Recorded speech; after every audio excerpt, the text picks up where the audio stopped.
तो question number 13 देखिए। Question number 13 क्या कहता है, एक हॉकी बॉल है और उसका आपको मास दिया हुआ कितना, 200 ग्राम। ठीक है, तो बॉल का मास दिया हुआ 200 ग्राम, किलोग्राम में कन्वर्ट करेंगे तो 1000 से डिवाइड करेंगे तो कितना होगा, 0.2 kg। मैंने आपसे कहा था आंसर आपको एम के सिस्टम में देना है। Travelling horizontally with a velocity of 150 metre traveling at 10 meter per second is struck by a hockey stick so as to return its along its original path with a velocity of 5 meter per second। ये क्या है, ये 10 metre पर second से जा रही थी, एक हॉकी से टकराती है और टकराने के बाद लौट के वापस आती है, लेकिन वापस आने की वेलोसिटी कितनी हुई है, 5 मीटर पर सेकंड। इनिशियल वेलोसिटी कितनी थी, 10 मीटर पर सेकंड। तो ये भी लिखिए, इनिशियल वेलोसिटी 10 मीटर पर सेकंड है और फाइनल वेलोसिटी कितनी है आपकी, 5 मीटर पर सेकंड। ठीक है, ठीक है। टकराने के बाद वो क्या अपने उसी पाथ पर वापस आ जाती है जिस पाथ पर गई थी। बॉल थोड़ी छोटी हो गई है, ऐसा कुछ नहीं होगा, जिस पाथ पर गई थी उसी पाथ पर वापस आ जाती है। Calculate the change of momentum occurred in the motion of the hockey ball by the force applied by the hockey stick. आप ये बताइए कि हॉकी स्टिक ने इस पर जो फोर्स लगाया होगा उसकी वजह से इसके मोमेंटम में कितना चेंज आ गया। चेंज इन मोमेंटम पूछा है केवल। ठीक है, तो आपको सिर्फ चेंज इन मोमेंटम बताना है। क्या करेंगे आप उसके लिए, सबसे पहले इनिशियल मोमेंटम कितना होगा,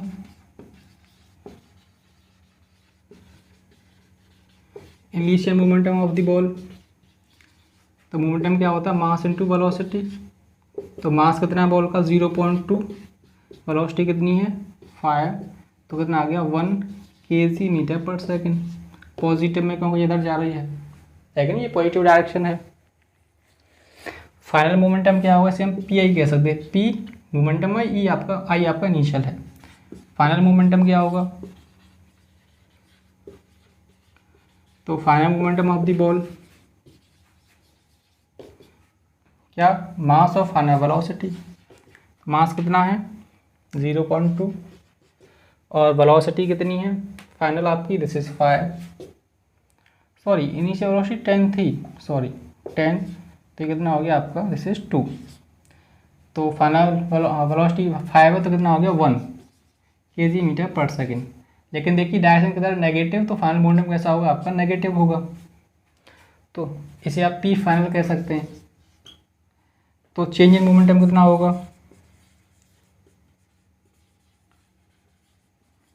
तो चेंज इन मोमेंटम होगा, this is final momentum minus initial momentum. तो फाइनल मोमेंटम माइनस का 1, इनिशियल माइनस का 2। ठीक है, माइनस का तो यहाँ ये प्लस का एक माइनस हो जाएगा, तो माइनस का 3 kg मीटर पर सेकेंड। ठीक है, इतना मोमेंटम में चेंज आएगा। क्वेश्चन नंबर 14 देखिए,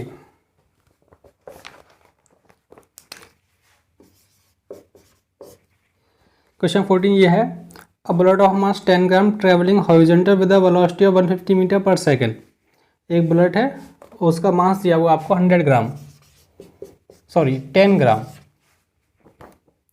मैंने आपसे कहा था हम तो एम के सिस्टम में चाहिए, ये मास की यूनिट आपकी सी जी सिस्टम में होती है, तो इसे क्या करेंगे आप एम के सिस्टम में कन्वर्ट करेंगे, 100 से करेंगे डिवाइड, सॉरी 1000 से करेंगे डिवाइड, तो ये आपका आ गया केजी में। तो मास कितना आ गया 0.01 kg।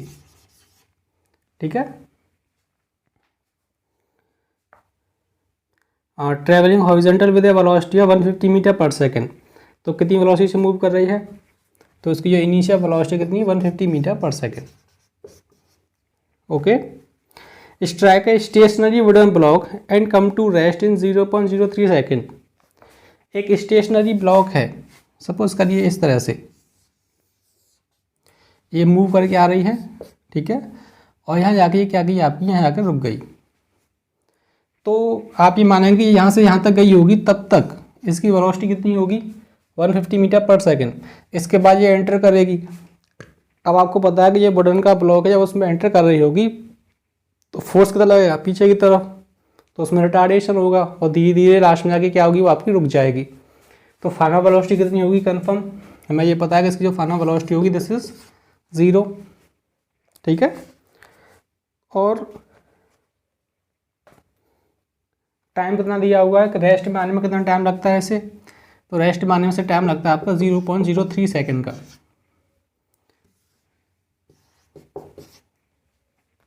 क्या पूछा है आपसे, calculate the distance of penetration of the bullet into the block, कि जो डिस्टेंस है कितनी कवर कर ली होगी इस बुलेट ने जब ये यहाँ से यहाँ पहुँची होगी, तो आपको डिस्टेंस बतानी है।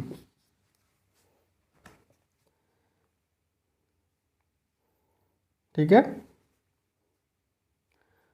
डिस्टेंस आपको बतानी है।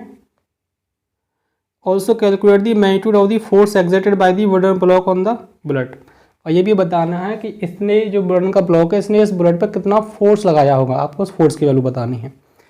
ठीक है, तो देखिए अब आपको डिस्टेंस चाहिए, हमें पता है कि इनिशियल वेलोसिटी कितनी है 150 मीटर पर सेकंड, फाइनल वेलोसिटी कितनी है 0, हमें क्या बतानी है, डिस्टेंस बतानी है। तो आप सीधा थर्ड इक्वेशन ऑफ मोशन लगा सकते हैं, या आप first equation of motion second equation of motion भी लगा सकते हैं, क्योंकि आपके पास टाइम भी है। लेकिन एक सबसे बड़ी प्रॉब्लम ये है कि चाहे आप कोई सी भी इक्वेशन ऑफ मोशन लगाइए, लेकिन हमें एसीसन तो चाहिए ही, और क्वेश्चन में एसीसन नहीं दिया, लेकिन हमें इनिशियल वेलोसिटी दिया, फाइनल वेलोसिटी दिया और टाइम दिया है, तो हम आराम से एसीसन कैलकुलेट कर सकते हैं। तो आप क्या लिखेंगे, क्योंकि हमें पता है कि एसीसन क्या होता है, सोल्यूशन लिखेंगे सिंस ए क्या होता है, this is v minus you upon T. तो v कितना है आपका 0, u कितना है 150, टाइम कितना है 0.03, तो ये माइनस का 1503 कितना, माइनस का 5000 मीटर पर सेकेंड स्क्वायर है कि नहीं। तो ये ऑब्जेक्ट में क्या होगा, एक्सीलरेशन। अब डिस्टेंस के लिए आप कोई सी भी इक्वेशन लगा दी, या तो सेकंड वाली या फिर थर्ड वाली। देखिए using second equation of motion, ठीक है, या थर्ड वाली से आराम से निकल आएगा, आप कोई सी भी यूज़ कर सकते हैं, लेकिन जो इजी उससे करिए। थर्ड इक्वेशन ऑफ मोशन क्या होती है, v square equal to u square plus 2s। ठीक है, फाइनल वेलोसिटी कितनी हो जानी है 0 का स्क्वायर, इनिशियल वेलोसिटी कितनी है 150 का होल स्क्वायर प्लस 2, ये कितना माइनस का 5000 सॉरी, और डिस्टेंस आपको बतानी है, तो ये इधर आ जाएगा। तो माइनस का 150 का square, this is equal to minus का 10,000 है कि नहीं, 2 का मल्टीप्लाई करेंगे 10,000 हो जाएगा इंटू एस, ये हो जाएगा माइनस का 150 इंटू 150, माइनस से माइनस कट जाएगा, इधर क्या करेंगे आप 10,000 से करेंगे डिवाइड, ये आपका क्या हो जाएगा एस, ये 0 से 0, ये 0 से 0, ये 225 अपॉन 100 एस, तो एस कितनी आ गई आपकी 2.25 मीटर। ठीक है, तो जो बुलेट है वो इस ब्लॉक की अपना कितनी डिस्टेंस ट्रेवल करेगी 2.25 मीटर। और आपको क्या बताना था, एसीसन बताना था, तो एसीसन तो सॉरी डिस्टेंस बतानी थी, उसके लिए हमने एसीसन निकाल लिया। अब फोर्स कितना होगा, तो force applied by the block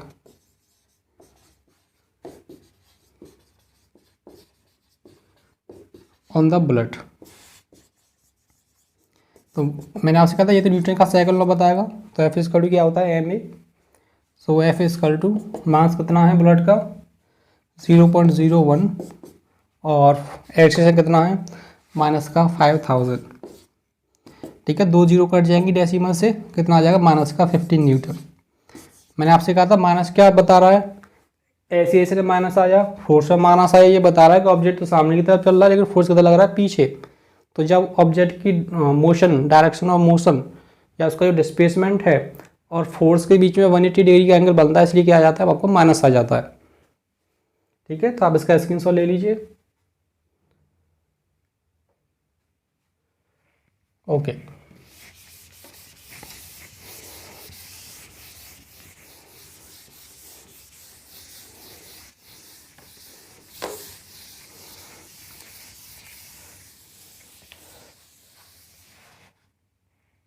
next देखिए question number 15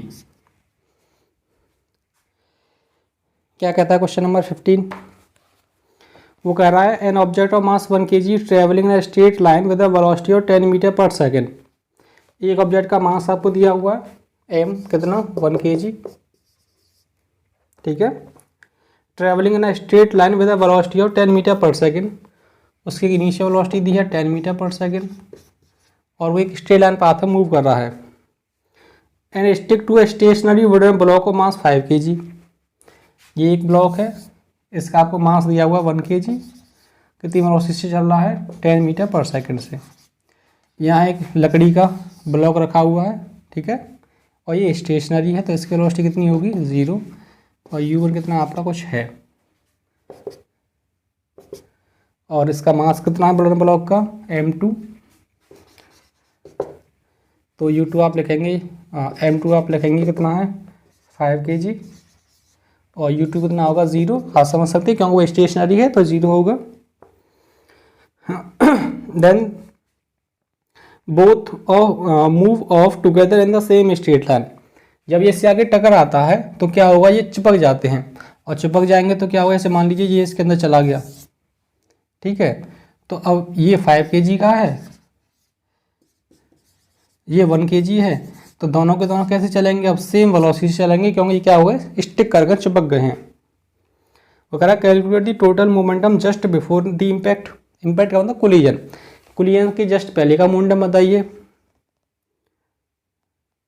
just after the impact, impact के जस्ट बाद का मोमेंटम बताइए, also calculate the velocity of the combined object, और कंबाइंड ऑब्जेक्ट की वेलोसिटी बताइए, ठीक है। तो मैंने आपसे कहा था कंजर्वेशन मोमेंटम क्या कहता है, जो मोमेंटम बाद में होगा वही मोमेंटम पहले होगा, तो पहले इनिशियल मोमेंटम निकाल लीजिए। तो इनिशियल मोमेंटम क्या होगा, initial momentum before impact, impact का मतलब कोलिजन। क्या होता है मोमेंटम, मास इनटू वेलोसिटी है कि नहीं, तो मास आपको दी है, इनिशियल वेलोसिटी आपको दी है, तो इसका मोमेंटम कितना होगा m1u1, दूसरी वाले क्या होगा m2u2, लेकिन दूसरा वाला तो स्टेशनरी है तो उसका मास 5 है लेकिन वेलोसिटी कितनी है 0, इनिशियल वाले का मास कितना है 1 और वेलोसिटी कितनी है 10, कितना आ गया 10 kg मीटर पर सेकेंड, तो ये आपका इनिशियल मोमेंटम रहा इम्पैक्ट से पहले का। उसके बाद फाइनल मोमेंटम